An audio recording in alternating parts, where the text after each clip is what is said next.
कई बार मजबूरी में भी युद्ध करने पड़ते हैं।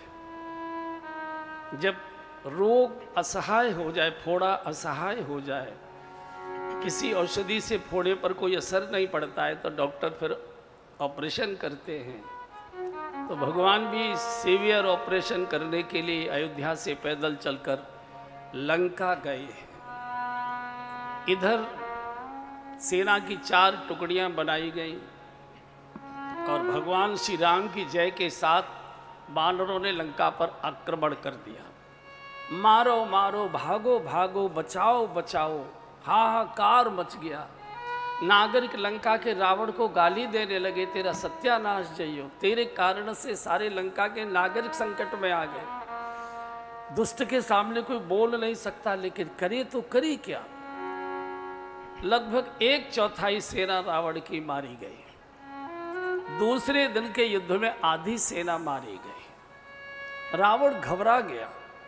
रावण ने कहा, मेघनाथ तुमको जाना युद्ध के लिए, और आज त्रिलोक का विजेता मेघनाथ युद्ध के मैदान में आ रहा है। भगवान भी छोटा सा ब्लैक एंड व्हाइट टीवी रखते थे युद्ध के समाचार सुनने के लिए।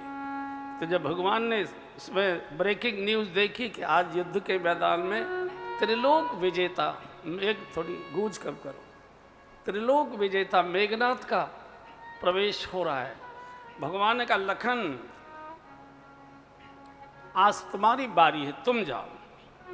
आज दोनों वीर आमने सामने भिड़ने वाले हैं, दोनों ही महावीर हैं, मेघनाथ और इधर शेषावतार लक्ष्मण जी।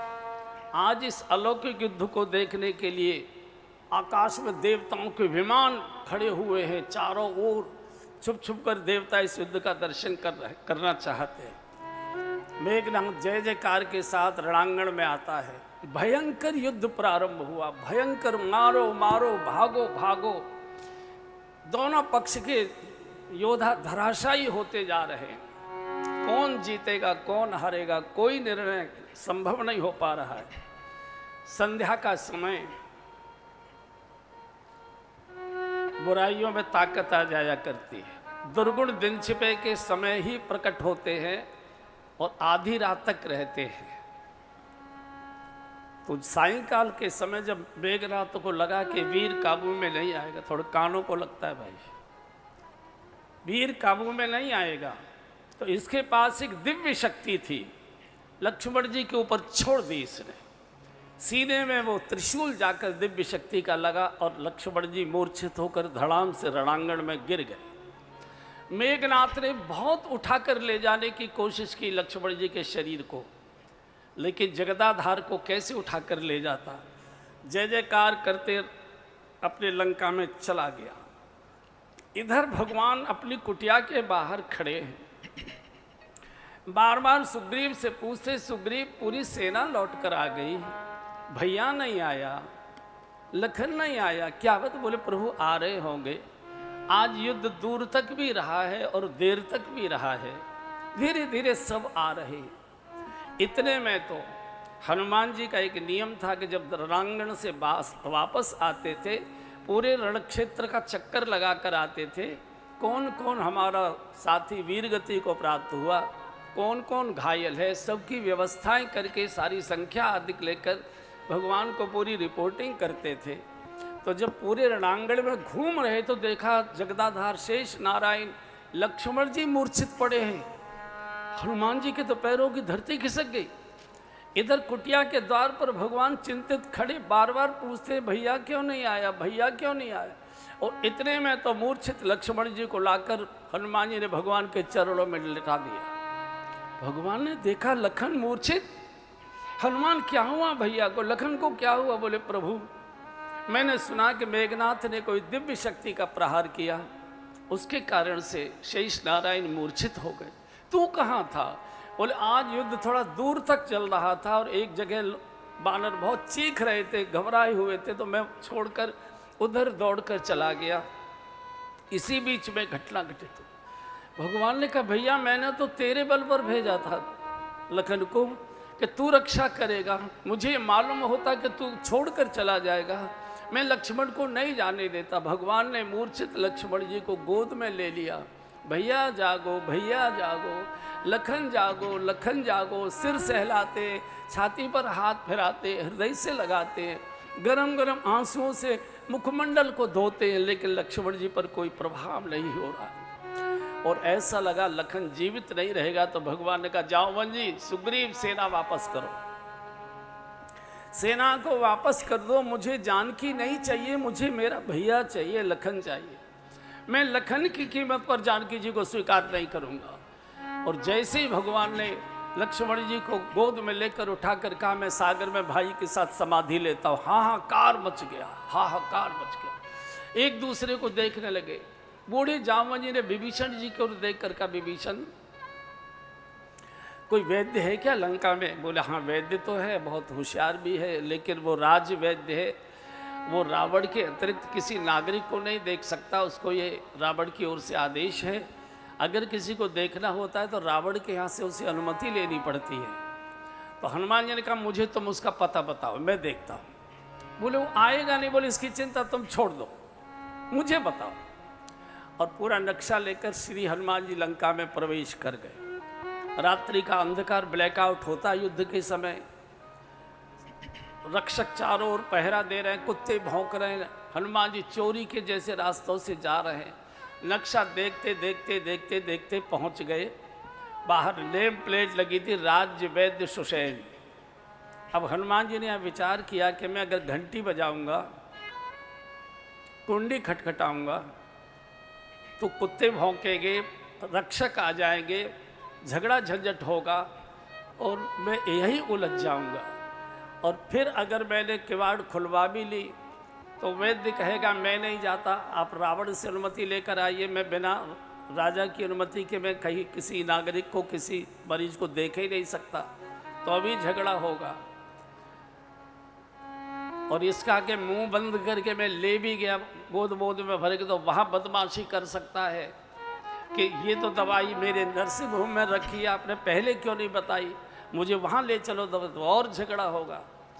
तो हनुमान जी ने पूरा मकान उखाड़ और आने भवन समेत तुरंत लाकर रामादल में इसका फ्लैट रख दिया। तो जामवन जी ने पूछा वैद्य कहाँ है? बोले घंटी बजाओ, भीतर सो रहा होगा। बोले घंटी कैसे बजेगी, तार तो कटे हुए हैं। नहीं, बोले इन्वर्टर काम कर रहा होगा, देखो देखो बजाओ। घंटी बजाई, टर टर घंटी बजी, सुषेण वैद्य जाके, रात्रि के 11-12 बजे का समय है, बेचारे बूढ़े वैद्य जी सो रहे थे अंडरवियर बनियान पहने। रावण ने कह रखा था कि टेलीफोन बंद नहीं रखना, घंटी ऑफ नहीं रखना, कभी भी कॉल जा सकती है, कभी भी घंटी बजाई जा सकती है। तो रात्रि में जब घंटी बजी तो डर गया वैद्य के, ये तो लगता है रावण का कोई इमरजेंसी कॉल आ गया, थोड़ी गूंज और कम करो। तो जैसे ही द्वार खोला, बूढ़े वैद्य जी आंख मलते आ रहे थे और बंदरों का झुंड देखा, रामदल एकदम भीतर भागे। हनुमान जी ने पकड़ लिया, वैद्य जी डरो मत, घबराओ मत, जैसे लाया हूँ वैसे ही पहुँचा दूंगा, जरा लक्ष्मण जी की नाड़ी देखो। लक्ष्मण जी की नाड़ी देखी तो कहा कि मूर्छा बहुत गहन है और औषधि यहाँ नहीं है, धौलागिरी पर्वत पर औषधि है संजीवनी, उसी से इनकी मूर्छा दूर हो सकती है। और उसकी भी विशेषता है कि अगर उसके ऊपर सूर्य की किरणें पड़ गईं तो संजीवनी मृत हो जाती है, सूर्योदय के पूर्व ये औषधि आनी चाहिए। थोड़ा कान को गूंजता है भाई, ठीक करो माइक, कान को लगती है ना, आवाज़ सीधी जानी चाहिए, मेरे कान को लगती है। भगवान ने कहा नहीं भैया अब ये मेरा लखन है। हनुमान ने कहा प्रभु रुकिए, मैं जाता हूँ। और यहाँ से हनुमान जी धौलागिरी पर्वत चले।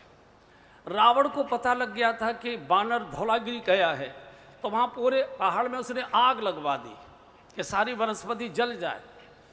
हनुमान जी ने भी विवेक से काम लिया कि अगर मैं उखाड़ कर ले जाऊंगा औषधियों को तो वैद्य जी कहेंगे ये नहीं दूसरी होती है, तो पूरा पहाड़ ही उखाड़ लाए। आने भवन समेत तुरंत पूरा पहाड़ उखाड़ कर जब लौट कर आ रहे थे तो अयोध्या के ऊपर से उन्होंने उड़ान भरी थी, अयोध्या के ऊपर से आ रहे थे। एक क्षण को हनुमान जी के मन में थोड़ा सा अहंकार जैसा आया। हनुमान जी में अहंकार था नहीं, लेकिन जरा सा आया कि भगवान रणांगण में रो रहे हैं, लक्ष्मण जी प्राणों से जूझ रहे हैं और अयोध्या खसर खसर खर्राटे लेकर सो रही है।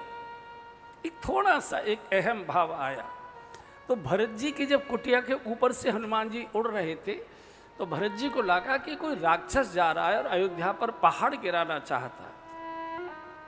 क्योंकि व्यक्ति में जब अहंकार आता है तो उसका मुख चेहरा राक्षस जैसा ही दिखाई देने लगता है।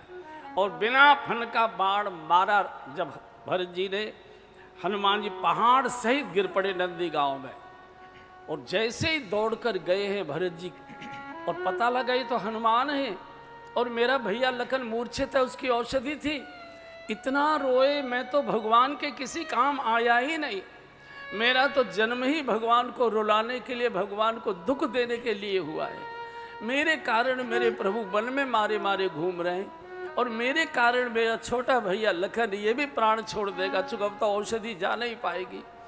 इतना रोए, इतना रोए, इतना रोए, आज भगवान को मौका मिल गया। भगवान तो हृदय में ही निवास करते हैं। भगवान ने कहा, भरत आज तुझे अपनी धारणा बदलनी पड़ेगी। तू जो हमेशा कहता है कि मोय समान को पाप निवासु, जेल सी राम बनवासु, मेरे जैसा कोई जगत में दूसरा पापी नहीं है, मेरे कारण मेरे प्रभु को वनवास हुआ है। आज तुझे धारणा बदलनी पड़ेगी, तुझे कहना पड़ेगा कि मेरे जैसा कोई पुण्यात्मा नहीं है। भरत जी का, प्रभु मैं जैसा पापी हूँ, मैं तो मैं जानता हूँ, कैकेयी के गर्भ से आया हूँ, मेरे कारण मेरी माताएं विधवा हुई, मेरे पिताजी की मृत्यु हुई, मेरा नगर अनाथ हुआ, आपका वनवास हुआ, मेरे भाई को मृत्यु के मुख में मैंने पहुंचा दिया, मैं नहीं बोल सकता। तो भगवान ने हृदय में बोल कर कह दिया, नहीं बोलते तो मेरे भी प्राण जाएंगे, लखन तो बचेगा ही नहीं। अब तू जाने अपना प्रण रखना चाहता है कि लक्ष्मण को जीवित देखना चाहता है। धर्म संकट में भरत जी आ गए। भरत जी ने कहा, प्रभु मैं कैसा हूं ये तो मैं जानता हूं, लेकिन लखन के कारण से मुझे अनमने मन से बोलना पड़ रहा है कि जो मोरे मन बच अरुकाया, जो मोरे मन बच अरुकाया, प्रीति राम पद कमल अमाया, प्रीति राम पद कमल अमाया, तो कपि होहु विगत शम शूला, तो कपि होहु विगत शम शूला, जो मोह पर रघुपति अनुकूला, जो मोह पर रघुपति अनुकूला, जी जो मोरे मन बच अरुकाया, जो मोरे मन बच अरुकाया। अगर मैं मनसा वाचा कर्मणा भगवान श्री राम के चरणों का सेवक हूँ तो हे बानर, तुम तुरंत स्वस्थ हो जाओ। और जैसे ही भरत जी ने ये कहा, एकदम घटना घटित हो गई। सुनत बचन उठी बैठी कपीसा, सुनत बचन उठी बैठी कपीसा, कही जय जयति कौशलाधीसा,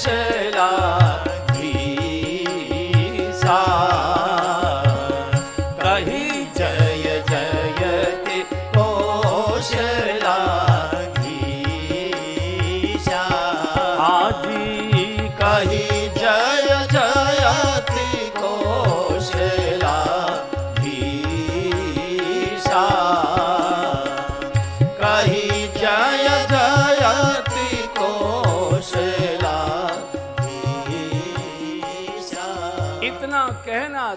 एकदम हनुमान जी श्री राम जय राम करके बैठ गए। अयोध्या में समाचार पहुंच गया। रात्रि के समय कौशल्या जी आई हैं। कौशल्या जी ने कहा कि हनुमान राम को जाकर कह देना मेरी ओर से, राम की शोभा लखन से है। अगर लखन मेरा जीवित नहीं हुआ तो उस राम को अयोध्या आने की आवश्यकता नहीं है। तो सुमित्रा भी साथ थी। सुमित्रा बोल पड़ी, नहीं भैया नहीं भैया, माँ की बातें नहीं सुनना, मेरा शत्रुघ्न मेरे पास साथ आया है, ये जाएगा। हनुमान जी सोच रहे कैसा परिवार है, एक बेटा मृत्यु के मुख में है और दूसरे बेटे को मौत के लिए भेज रही है। हमने ऐसा विद्वानों के श्रीमुख से सुना है कि मिलने के लिए उर्मिला जी भी गई थी, माँ के साथ उर्मिला जी भी गई थी। उर्मिला जी अपना दीपक हमेशा साथ रखती थी। उर्मिला जी ने लक्ष्मण जी को विदा करते समय कहा था कि मेरा दीपक, इसे मैं बुझने नहीं दूंगी, मेरे दीपक को धोखा नहीं देना, आपको वापस लौटकर आना पड़ेगा। तो ये बैठी बैठी बातें सुन रही थी, हल्की हल्की मंद मंद मुस्करा भी रही थी। पहली बहुएं बड़े लोगों के बीच में बोलती नहीं थी, आज की बहू बड़ों को बोलने ही नहीं देती है। ये पानीपत की बात नहीं कह रहा हूँ मैं, लेकिन बाकी की जगह मैंने देखा है। तो देखा लेटे लेटे कि थोड़ी थोड़ी मंद मंद स्माइल दे रही हैं उर्मिला जी। तो हनुमान जी ने कहा, माँ आपके पतिदेव संकट में हैं, प्राण उनके संकट में हैं और आपके चेहरे पर कोई शिकन नहीं है, आंखों की चिंता नहीं है। बोले मेरे पति पर कोई संकट आ ही नहीं सकता है। बोले मैं कह रहा हूँ वो संकट में है। बोले तुम क्या कह रहे हो, तुम जानो, लेकिन मैं कहती हूँ कि मेरे पति पर कोई संकट आ ही नहीं सकता। बैठिए, स्वागत। तो बोले तुम्हारे पास क्या गारंटी है? उर्मिला जी ने कहा, मेरा दीपक गारंटी दे रहा है। अगर मेरे पति के प्राण संकट में होते तो मेरा दीपक बुझ गया होता, मेरा दीपक जल रहा है, इसका अर्थ है कि मेरे पति पर कोई संकट नहीं। ऐसा ये परिवार है, अलौकिक दिव्य परिवार। आज तक जगत के धरातल पर ऐसा न परिवार हुआ है, न वर्तमान में है, न भविष्य में हो। उधर आधी रात बीत गई, आकाश में भगवान ने देखा कि हल्की हल्की पीलापन सा, हल्का सा, जैसे सूर्योदय तो नहीं लेकिन बहुत पहले कुछ संकेत आ जाते। और देखा और बार बार पूछते, सुग्रीव, जाओवन जी, हनुमान का कोई समाचार, कोई संकेत आगमन का? बोले प्रभु अभी कुछ पता नहीं लग रहा है। और जैसे हल्का पीलापन देखा, एकदम भगवान तो घबरा गए, अब मेरा भैया नहीं मिलेगा मुझे, मेरा भैया नहीं। इतना रोए, इतना रो रहे हैं। आपने देखा है मृत्यु प्रसंग में कई बड़े बड़े लोग भी आपने रोते देखे होंगे। घर में जवान मौत हो जाती है तो बड़े बड़े औहदे वाले लोग भी, बड़े बड़े अधिकारी, बड़े बड़े धनपति, बड़े बड़े पदों पर बैठे हुए लोग भी पागलों की तरह रोते हैं। और जब मृत्यु प्रसंग में दुख में कोई रोता है, माताएं तो विशेषकर बोल बोल कर रोया करती हैं, रोती जाती हैं, कुछ बोलती जाती हैं। जिसकी मृत्यु हुई होती है उसके संबंध की बातें बोलती जाती हैं। तो आज भगवान जब विलाप कर रहे थे तो वो विलाप करते करते, रोते रोते बोलते जा रहे थे कि जो जन देऊ बन बंधो बिछोहु, जो जन देऊ बन बंधो बिछोहु, पिता वचन मन तेऊ नहीं ओहु, पिता वचन मन तेऊ नहीं ओहु, सुत बीत नारी भवन परिवारा, सुत बीत नारी भवन परिवारा, होहि जाहि जग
लक्ष्मण जी के मूर्छित शरीर को छाती से लगाए विलाप कर रहे। विलाप कहते हैं जोर जोर से बोल बोल कर, चीख चीख कर रोना।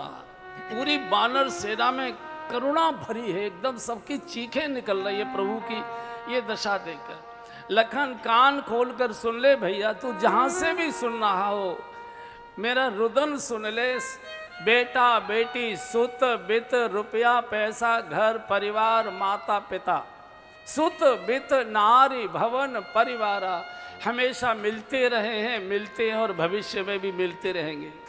लेकिन लखन इस बात को साफ साफ सुन ले कि माँ जाया भैया बार बार नहीं मिलता है। मिलैन जगत सहोदर भ्राता, अस विचार जिए जागहु ताता। कम से कम यही सुनकर जाग जा कि माँ जाया भैया बार बार नहीं मिलता। अब लक्ष्मण जी तो माँ जाए भाई नहीं थे। लक्ष्मण जी तो कौशल्या जी के गर्भ से नहीं आए थे, वो तो सुमित्रा के गर्भ से आए थे। तो माँ जाए सहोदर कैसे कह रहे हैं? हमारा तेरा तो एक ही उदर से जन्म हुआ है। क्या भगवान आपातकाल में विवेक को खो देते हैं क्या? बोले नहीं। गोस्वामी जी ने कहा नहीं। फिर ये सहोदर कैसे कह रहे? तो आपको अनुभव होगा कि मृत्यु प्रसंग में जिसकी मौत हो चुकी होती है उसके बहुत बहुत पुरानी पुरानी बातें याद आया करती, बहुत पुरानी पुरानी बातें। भगवान बिल्कुल प्रारंभ की बात कह रहे हैं। दो बातें कही, पिता वचन मनते नहीं ओ। अगर मुझे ये मालूम होता कि लंका में एक दिन मेरा भाई मुझसे खो जाएगा, चला जाएगा, छूट जाएगा, उस दिन मैं पिताजी की बात नहीं मानता। किसी ने गोस्वामी जी से कहा कि क्या भगवान शांति काल में ही मर्यादा का पालन करते? संकट आया तो कह रहे मैं पिताजी की बातें ही नहीं मानता। तो मैं फिर निवेदन कर रहा हूँ, मौत के समय पुरानी बात याद आती है। पिताजी के साथ ये चारों भाई सरयू स्नान करने जाते थे। पहले बाथरूम वगैरह घर में नहीं होते थे, नदियों में ही स्नान होता था, नदियों में ही जल पिया जाता था, नदियों से ही जल का पीने का जल लाया जाता। अब तो नदियाँ इतनी प्रदूषित हो गई, अब तो कुओं का और नगर पालिका की टंकियों का भी पानी पीना बंद हो गया, अब तो बोतल का ही पानी चल रहा है। यानी इस देश का प्रशासन और शासन तंत्र कितना कितना दिव्य होगा, कल्पना करिए। किसी ने पानी जैसी चीज़ को भी नष्ट कर दिया है एकदम। मैं प्रशासन को इसलिए भ्रष्ट नहीं कहूँगा, मैं कहूँगा बहुत शिष्ट है कि कम से कम उनकी कृपा से बिजली की बोतल बनाने वालों का व्यापार अच्छा चल गया, कुछ तो किसी न किसी को फायदा हुआ है। तो जिस देश में शासन के द्वारा पानी भी न पीने को मिल रहा हो, आप कल्पना कर सकते हो शासन कैसा होगा। बातें करो राम राज्य लाएंगे, राम राज्य, फिर रावण राज्य कैसा होता है। तो बहुत पुरानी बात याद कर रहे हैं भगवान। जब स्नान कर रहे थे तो रावण को पता लग गया था कि ब्रह्म का अवतार अयोध्या में हो चुका है, और बालक रूप में अपने पिताजी के साथ सरयू में स्नान करने आते हैं। तो रावण मगर का रूप बनाकर तैरते तैरते सागर के रास्ते से सरयू में आकर अयोध्या के उस घाट पर रहने लगा, जिस घाट पर पिताजी के साथ चारों भाई स्नान करने आते थे। तो जैसे ही भगवान स्नान के लिए गोता लगाए अंदर की ओर बढ़े, तो रावण जो मगर के वेश में आया था इसने भगवान का चरण पकड़ा और भीतर खींचने लगा। इसके जो दांत होते हैं मगर के, ये उल्टे होते हैं, जितना निकालने की कोशिश करो उतना ही और फंसता जाता है व्यक्ति, उल्टे होते। तो भगवान ने देखा ये मेरे पैर पकड़ के कौन खींच रहा है, तो देखा कोई जानवर है, और जैसे उसके थूथड़े को पकड़कर भगवान ने उठाया और बीच से चीरना ही चाहते थे। तो पिताजी ने कहा नहीं बेटा, नहीं बेटा, छोड़ो छोड़ छोड़, ये तो जानवर है, ये तो पशु है, इसको कोई विवेक नहीं, जाने दो, उसका तो ये स्वभाव है। आज लंका के रणांगण में भगवान उस बात को याद करके रो रहे हैं, अगर मुझे ये मालूम होता कि मेरा भैया एक दिन मेरा साथ छोड़ देगा, उस दिन मैं पिताजी की बात नहीं मानता, मैं उसी दिन उसको बीच से चीर देता। भैया सब कुछ मिल सकता है, बेटा बेटी रुपया पैसा पत्नी सब कुछ मिल सकता है, लेकिन मिलैन जगत सहोदर भ्राता, माँ जाया भैया नहीं मिला करता। अब भगवान लक्ष्मण जी सहोदर तो थे नहीं, सहोदर कहते एक ही माँ के गर्भ से पैदा होने वाले को सहोदर कहते। वो तो दूसरे गर्भ से आए थे, सुमित्रा जी के गर्भ से आए। यहां भी भगवान बहुत पुरानी बात कह रहे हैं। आप में से जो सज्जन आर्य समाज की पद्धति से हवन करते होंगे तो यज्ञ का एक प्रार्थना का दूसरा मंत्र है, ओम हिरण्य गर्भ। हिरण्य गर्भ यानी सोने का अंडा। ओम हिरण्य गर्भ समवर्तताग्रे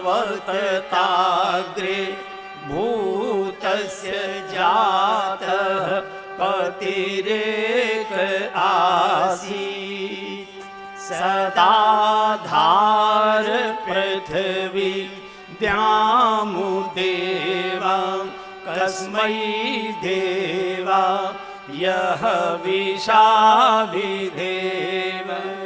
हिरण्य गर्भ यानी सोने का अंडा। मेरा और तेरा जन्म तो एक ही सुवर्ण के अंडे से हुआ है। जब अंडा फूटता है तो उसमें से आदि नारायण और शेष नारायण दोनों प्रकट होते हैं। शेष पर भगवान शयन करते हैं। मेरा तेरा जन्म तो एक ही गर्भ से हुआ है। मैं तू तो सगे भाई है भैया, सब कुछ मिल सकता है। सगा भाया माजा या भाई बार बार नहीं मिलता है। जागो।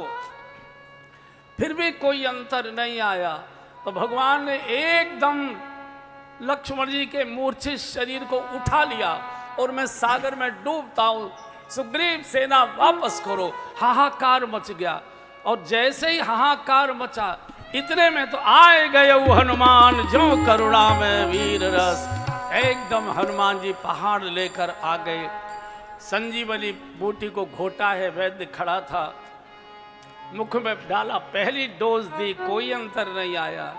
दूसरी डोज दी, थोड़ी सी कुलबुलाहट लक्ष्मण जी में हुई। भगवान एकदम नेत्र लगाकर एकदम देख रहे, भैया बोले भैया बोले। और जब तीसरी डोज दी है एकदम लक्ष्मण जी ने नेत्र खोलकर कहा, प्रभु आप कैसे हैं भगवान? आप इतना कहना था। भगवान ने लखन को छाती से लगाकर इतना रुदन किया, लखन कब का तुमने आज हमसे बदला चुकाया है, कितना तुझे हमको रुलाया है। सब लोग वानर जितने भी थे भगवान रामचंद्र जी की जय बोलने लगे। भगवान ने कहा नहीं, मेरी जय मत बोलो, बोलना है तो हनुमान जी की जय बोलो। बोलिए श्री हनुमान जी महाराज की। और सब वानर गाने लगे, दुनिया चले ना श्री राम के बिना, राम जी चले ना हनुमान के बिना। दुनिया चले ना श्री राम के बिना, राम जी चले ना हनुमान के बिना। दुनिया चले ना श्री राम के बिना, राम जी चले ना हनुमान के बिना। जब से रामायण पढ़ ली है एक बात मैंने समझ ली है। जब से रामायण पढ़ ली है एक बात मैंने समझ ली है। अरे रावण मरे ना श्री राम के बिना, लेकिन लंका जले ना हनुमान के बिना। रावण मरे ना श्री राम के बिना, लंका जले ना हनुमान के बिना। दुनिया चले ना श्री राम के बिना, राम जी चले ना हनुमान के बिना। दुनिया चले ना श्री राम के बिना, राम जी चले ना हनुमान के बिना। लक्ष्मण का बचना मुश्किल था, कौन बूटी लाने के काबिल था।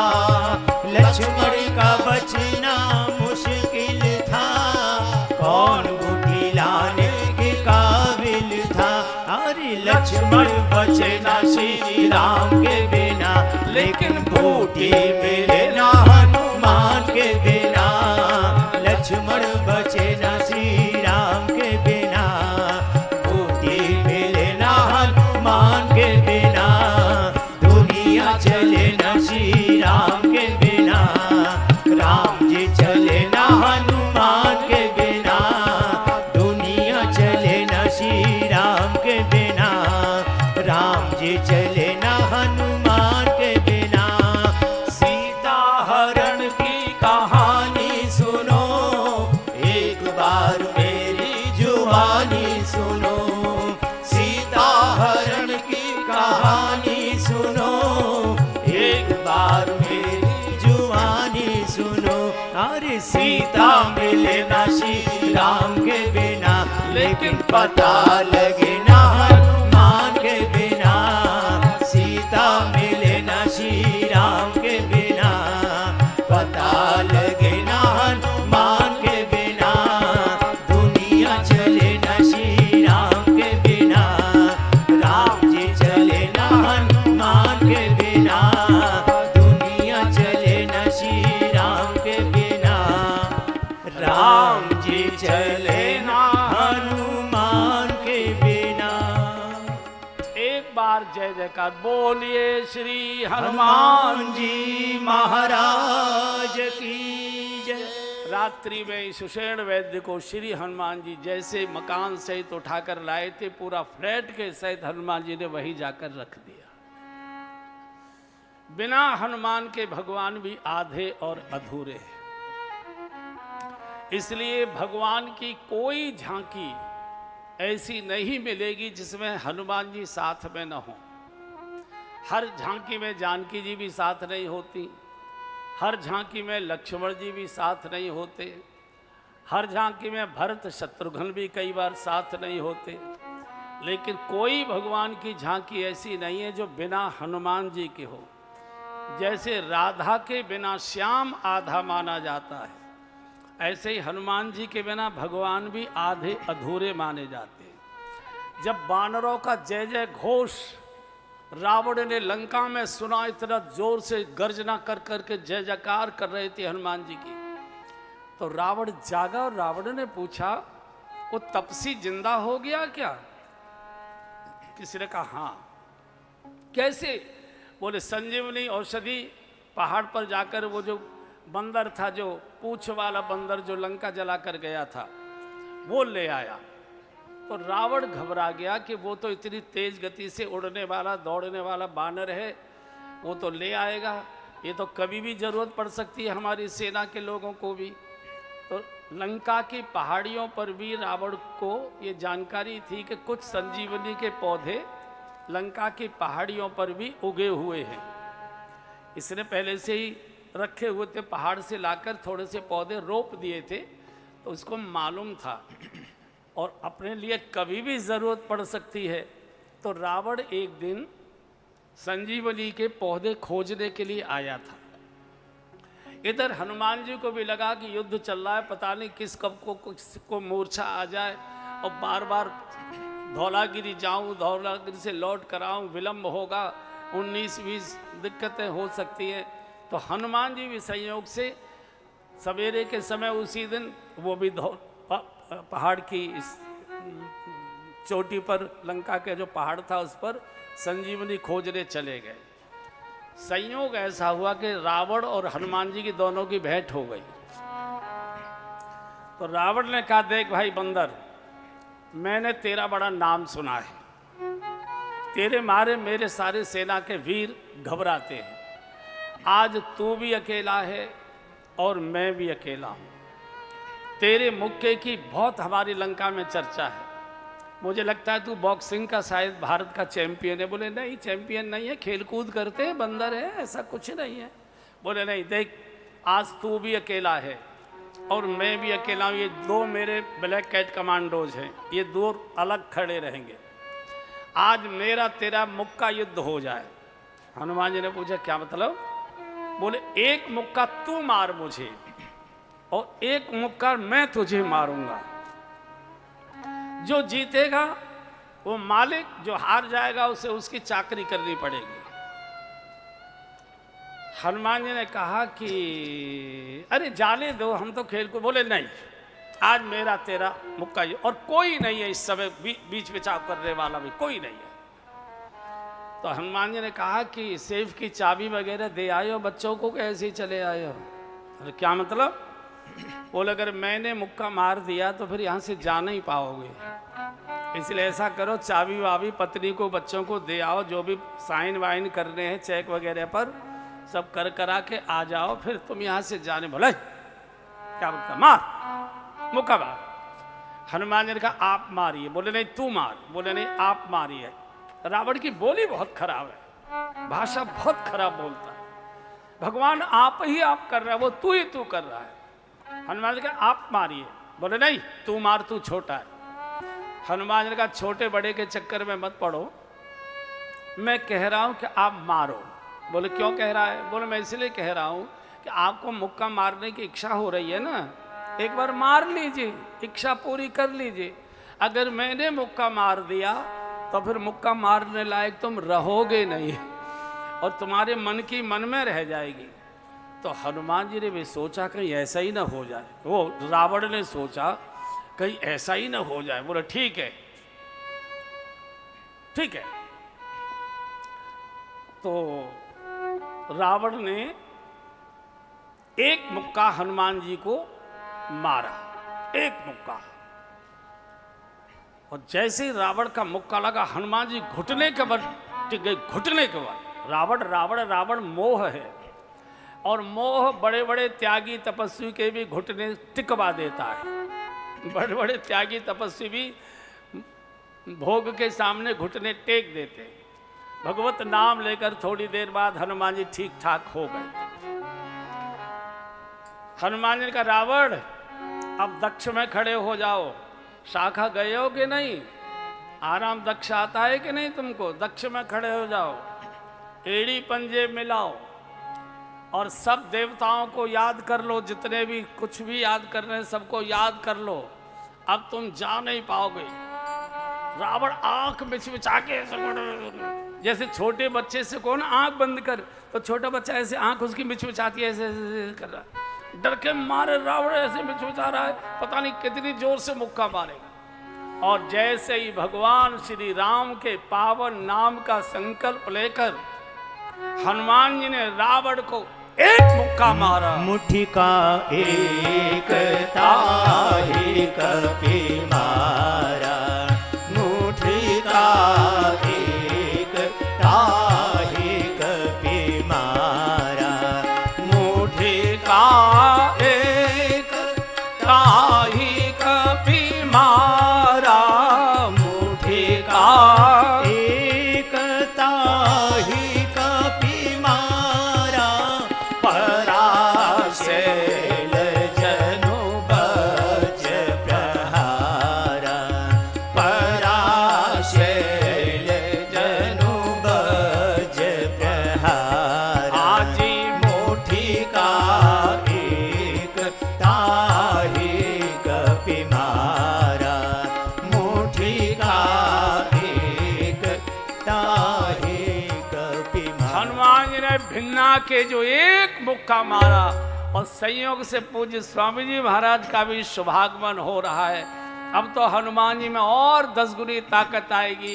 एक बार वीर हनुमाना गा लीजिए। वीर हनुमाना अति बलवाना, राम नाम रसियो रे, प्रभु मन बसियो रे।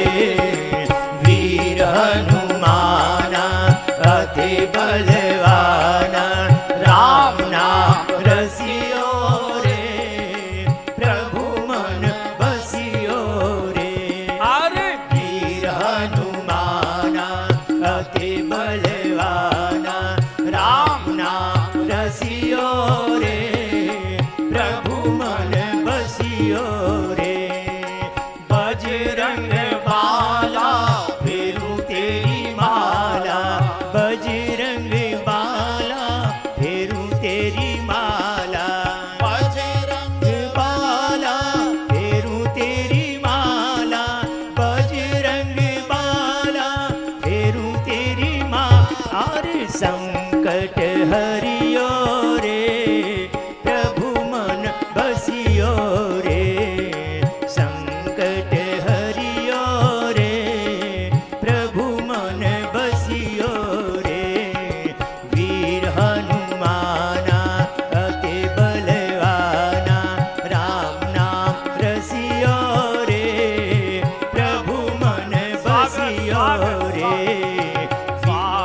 स्वागतम कृष्ण सुस्वागतं कृष्ण स्वागतं कृष्ण सुस्वागतं कृष्ण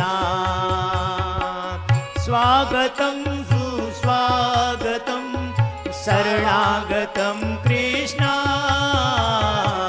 स्वागतं सुस्वागतं शरणागतं कृष्ण स्वागतं कृष्ण सुस्वागतं कृष्ण स्वागतं कृष्ण सुस्वागतं कृष्ण स्वागतं सुस्वागतं शरणागतं कृष्ण स्वागतं सुस्वागतं शरणागतं कृष्ण स्वागतं कृष्ण सुस्वागतं कृष्ण स्वागतं कृष्ण सुस्वागतं कृष्ण स्वागतं सुस्वागतं शरणागतं कृष्ण स्वागतं सुस्वागतं शरणागतं कृष्ण स्वागतं कृष्ण सुस्वागतं कृष्ण स्वागतं कृष्ण सुस्वागतं कृष्ण हरे राम हरे राम राम राम हरे हरे हरे राम हरे राम राम राम हरे हरे हरे कृष्ण कृष्ण कृष्ण हरे हरे हरे कृष्ण कृष्ण कृष्ण हरे हरे। तो श्री हनुमान जी ने भगवान श्री राम के पावन नाम को स्मरण कर एक मुक्का जो रावण में मारा, गोस्वामी जी ने लिख दिया। मुट्ठी का एक ताहे कपि मारा मुट्ठी का एक ताहे कपि मारा मुट्ठी का एक ताही कपि मारा मुट्ठी का एक ताही कपि मारा पराशैल जनु भज प्रहारा पराशैल जनु भज प्रहारा। जैसे हनुमान जी ने प्रभु श्री राम के पावन नाम का संकल्प लेकर एक मुक्का रावण में मारा, ऐसा लगा जैसे पहाड़ पर वज्रपात हो गया और रावण धड़ाम से औंधा गिरा और लगभग 2-3 फरलांग घिसटता चला गया, उल्टा ही घिसटता चला गया नाक के और माथे के बल। ब्लैक कैट कमांडोर भागे, हनुमान जी दूर खड़े देख रहे क्या होता है क्या होता है। बहुत देर तक रावण लेटा पड़ा रहा मूर्छित जैसा। ब्लैक कैट कमांडोज देख रहे हैं क्या होगा। बहुत देर हो गई, बहुत देर हो गई, बहुत देर हो गई। रावण में जब कोई चेतना नहीं दिखाई दी तो हनुमान जी ने कहा कि इस रावण को उल्टा करो भाई, सीधा करो जरा सा, देखे क्या बात है, जीवित है कि मर गया। अब रावण को कैसे उल्टा जाए, तो बड़ी बड़ी बल्लियां काटी गई पेड़ों की और वो लगा के रावण को पलटी दी गई, रावण को पलटा गया और रावण के 10 मुंह फटे हुए हैं, माथा नाक आंख भौं ठोड़ी सब छिल गई, मक्खी भिनभिनाने लगी। रावण ऐसे खड़ा है पड़ा हुआ। बहुत देर तक देखते रहे, कुछ हिले डोले, कुछ बोले, कुछ आंख खोले, कुछ पता नहीं लग रहा, कुछ पता नहीं लगा। तो हनुमान जी ने हाथ से 10 नाकों पर अपना हाथ लगा लगा के देखा कि सांस चल रही है कि नहीं चल रही, सांस चल रही है कि नहीं चल रही। कोई सांस का पता नहीं लग रहा था। छाती पर कान लगाया, हाथ लगाया, धक धक हो रही है कि नहीं, कुछ भी। कभी लगता है धक धक हो रही है, कभी लगता है बंद हो गई। बड़ी मुश्किल। हनुमान जी तो घबरा गए। हनुमान जी ने सोचा रावण तो मर गया और मैं जाऊंगा, भगवान फटकार कर मुझे सेना से भगा देंगे, कहेंगे हनुमान तू यार अनुशासनहीनता बहुत करता है, रावण को मारना हमको था और तू काम बिगाड़े आया, दही की चाक तूने पहले ही बिगाड़ दी, बड़ा मुश्किल हो गया। तो हनुमान जी ने इन ब्लैक कैट कमांडो से पूछा, क्यों भाई एक बात बताओ, ये रावण तुम्हारा कभी पहले भी ऐसे मूर्छित हुआ है क्या? बोले हाँ एक बार हुआ है। कब? बोले सहस्त्रार्जुन के साथ इसका मुक्का युद्ध हुआ था, तो सहस्त्रार्जुन ने इसको मुक्का मारा था, तब ये मूर्छित हुआ था। तो कौन सी दवाई से ठीक हुआ था, कौन सी औषधि से इसकी मूर्छा दूर हुई थी? बोले औषधि कोई काम नहीं आई थी, औषधि से नहीं हुआ था। फिर मूर्छा कैसे इसकी दूर हुई? कमांडोज ने कहा कि इसको जूता सुंघाया गया था, इसको जूता सुंघाया गया था। तो हनुमान कहे अच्छा। हनुमान जी ने देखा वो तो खड़ाऊ पहनते थे, वो तो जूते पहनते ही नहीं थे। कमांडो से कहा अपने जूते उतारो, इसको सुंघाओ। बोले सरकार आपको तो ये कुछ कहेगा नहीं, पर हमें जिंदा नहीं छोड़ेगा। इस सोच रहे जूता सुंघाते हैं मुझे। सर इससे तो अच्छा ये मारे, आप ही मार दीजिए, हम नहीं सुंघाएंगे, हम नहीं सुंघाएंगे। तो रावण भी जूते पहने हुए था, तुर्रे वाले। राजस्थान के और इधर हरियाणा के पुराने गांव के लोग पहनते हैं जूता, जिस जूते में मूंछ होती है, चमड़े के जूते होते हैं ना जो तुर्रे वाले, जिनकी मूंछ होती है। तो रावण ऐसे जूते पहनता था। तो फिर कहा कि रावण का जूता उतारो, जूता उतारा। अब 1 2 3 4 ऐसे 10 नाकों पर लगा रहे हनुमान जी, इधर से इधर, इधर से, कोई अंतर नहीं पड़ रहा है। फिर हनुमान जी ने डांटा कमांडो जाए, इतनी देर से जूता सुंघा रहे, जा क्यों नहीं रहा ये? बोले सरकार सूखे जूते से नहीं जागा था। बोले तो? बोले गीला जूता सुंघाया गया था तब जागा था। अब पहाड़ पर पानी कहाँ से लाए? बोले चलो इसे गीला करके लाओ। सर दूर दूर तक पठार है, हम कहाँ जाएं? बोले जिंदा रहना चाहते हो कि मरना चाहते हो? अब सोच रहे क्या करें, मना करें तो ये मार देगा और उधर से लाएंगे कुछ करके तो ये मारेगा, क्या करें? तो दोनों कमांडोज ने आंखों आंखों में बात की। बोले सर ढूंढते हैं कहीं मिले तो। उधर गए और झाड़ियों से कैसे गीला करके लाए हमको मालूम नहीं।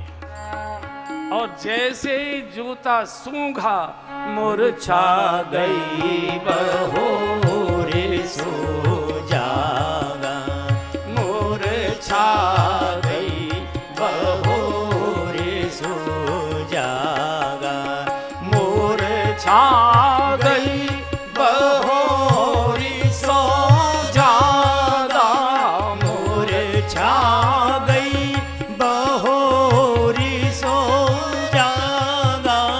विपुल विपुल सराहन लागा, काफी बल विपुल सराहन लागा। आजी मूर्छा गई बहोरी सो जागा, मूर्छा गई बहोरी सो जागा।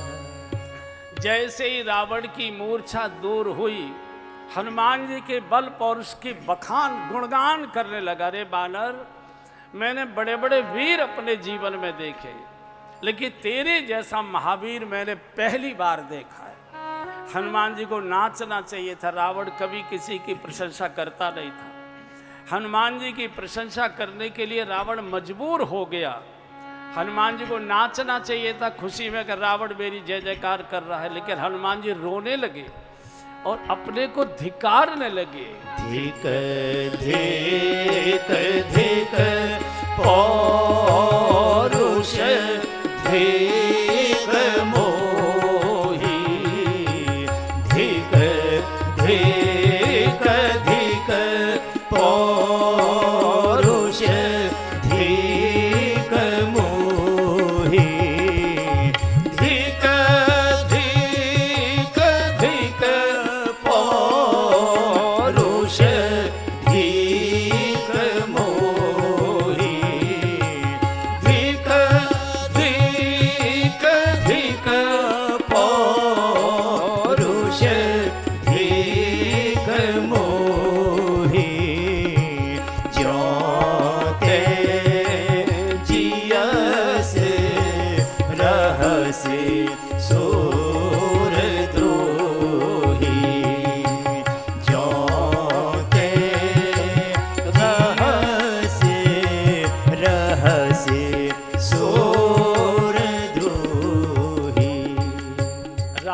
किसी की प्रशंसा नहीं करता, हनुमान जी के बल और पौरुष की प्रशंसा आज रावण भी कर रहा है। हनुमान जी अपने पौरुष को धिक्कार दे रहे हैं, मेरे पौरुष को, बल को धिक्कार है, धिक्कार है, धिक्कार है। रे पापी, तू मेरे मुक्के से भी जीवित रह गया। अब तो लगता है कि भगवान श्री राम ही तेरे ऊपर कृपा करेंगे तभी तुझे मुक्ति मिलेगी, अन्यथा तो तुझे मुक्ति हो नहीं सकती। यहाँ से हनुमान जी रामादल की ओर आ गए और कराहता हुआ रावण राजभवन में घुस रहा था। मक्खी भिनभिना रही थी, पूरा चेहरा मोहरा छिल चुका था, सब चारों ओर बुरी हालत हो रही थी। भीतर से मेघनाथ निकल कर आ रहा था। मेघनाथ ने देखा, पूछा, पापा जी आप, ये क्या हो गया आपको? बोले बात है मत कर, जल्दी गर्म पानी करवा। हुआ क्या? बोले वो जो पूंछ वाला बंदर था ना, उसने मुक्के से मुझे घायल कर दिया। मेघनाथ लौट गया। मेघनाथ का पापा जी मुझे अब खेल नहीं खेलने जा, क्रिकेट खेलने जा रहा था लंका में, इसलिए क्रिकेट बड़ी प्रसिद्ध है, पहले से ही वहाँ क्रिकेट का शौक रहा है। और आज आप विश्राम करिए, औषधि आदि लीजिए, इन तपस्वियों को मैं देखता हूँ। और आज फिर त्रिलोक विजेता मेघनाथ रथ पर आरूढ़ होकर आ रहा है। इधर भगवान ने कहा, लखन आज तुमको पुनः युद्ध में जाना है। भगवान जानबूझकर मेघनाथ को लक्ष्मण जी के द्वारा मरवाना चाहते हैं, क्योंकि मेघनाथ काम का प्रतीक है। हनुमान जी से नहीं मरवाते मेघनाथ को। चूंकि काम को कोई ब्रह्मचारी जीते, इसमें कोई महिमा नहीं है। काम को कोई सदगृहस्थ जीते, इसी में उसकी महिमा है। आज दोनों वीर पुनः आमने सामने, आज का विशेष युद्ध का आयोजन, विशेष सारे देवता अपने अपने विमानों को अंधेरे में लगाए खड़े हुए ताकि मेघनाथ की दृष्टि न पड़ जाए। शंकर जी पार्वती जी को रणांगण की कथा का हाल सुना रहे थे। बोले, देवी हमहु उमा रहे ते संगा, देखत रहे राम रण रंगा। चूँकि हमारे पास तो कोई वाहन था नहीं, नादिया युद्ध के मैदान में जा नहीं सकता था, तो एक देवता ने हमको लिफ्ट दे दी कि चलो हमारे हेलीकॉप्टर में बैठ लो, आप युद्ध देख लो। तो हम उसमें बैठे हुए थे, और जब दोनों ओर से मिसाइलें चलती थी, टकराती थी, खाने बसते थे, चमक होती थी, तो सारे देवता विमानों में बैठे जय हो जय हो जय हो कर। शंकर जी बोले, पार्वती जी हमने देवताओं से पूछा, भैया जय हो जय हो जय हो तो कर रहे हो, लेकिन नाम किसी का नहीं ले रहे, किसकी जय हो चाहते हो? देवताओं ने कहा, नाम किसी का नहीं लेंगे, हमारी पैंट की दोनों जेबों में दोनों पार्टियों के झंडे हैं, जो जीत जाएगा उसी का हिला देंगे हम तो भैया, जो जीत जाएगा हम तो हिला देंगे। और हरियाणा वालों को इसका बहुत अच्छा अनुभव है, कब झंडा जेब में से बदल जाए और कब झंडा दूसरा जेब में आ जाए। तो इतना भयानक, कोई भी हार मानने को तैयार नहीं। लेकिन संध्या के समय पापियों में, दुराचारियों में, दुर्गुणियों में ताकत आ जाया करती है। लक्ष्मण जी को लगा कि सब में बानरों में घबराहट हो रही है। उसी समय लक्ष्मण जी ने भगवान श्री राम के पावन नाम का संकल्प लेकर और जैसे ही बाण छोड़ा, मेघनाथ की छाती इसमें लगा, धड़ाम से गिरा है मेघनाथ। जय जयकार हुआ, बोलिए श्री शेषनाग अवतार की जय। बानर तो जय जयकार करते लक्ष्मण जी को कंधे पर बिठाकर नाचते हुए भगवान के पास ले गए। इधर रावण का दम निकल गया एक प्रकार से, पूरी अयोध्या लंका शोक में डूब गई। क्योंकि रावण से भी ज़्यादा बलवान ये मेघनाथ था।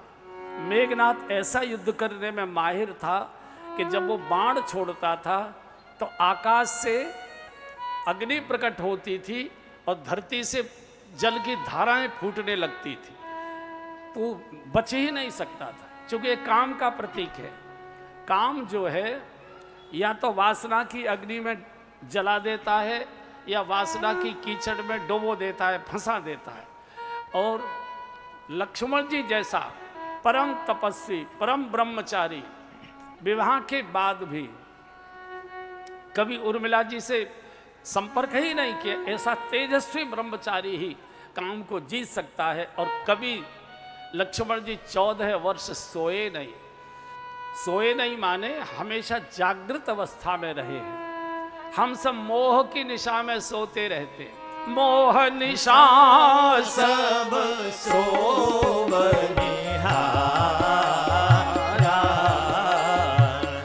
मोह निशा सब सोवनिहारा, देखिए सपन अनेक प्रकारा,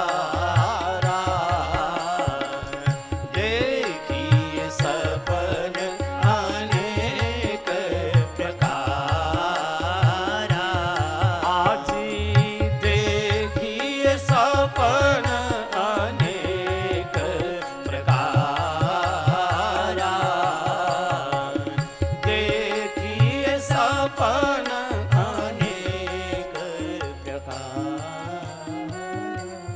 मोह ही माया है। माया कुछ नहीं है, दो शब्दों की माया है। ये मेरा है, ये तेरा है, ये तेरा है, ये मेरा है। चाहे घर के झगड़े हों, चाहे गांव के झगड़े हों, चाहे प्रदेशों के झगड़े हों, चाहे देशों के झगड़े हों, केवल इन्हीं दो शब्दों पर हो रहे हैं। ये मेरा है, ये तेरा है, ये तेरा है, ये मेरा, और ये किसी का नहीं है। ये यही रह जाता है। आदमी उठकर चला जाता है, लड़ते लड़ते अशांत बढ़ता है, अशांत ही अगला जन्म लेता है। किसी का नहीं। मैं और मोर तोर तय माया, जय बस कीने जीव निकाया। कोर्टों में, कचहरियों में जज साहब को अनुभव है, केवल इन्हीं दो शब्दों की भीड़ लग रही है।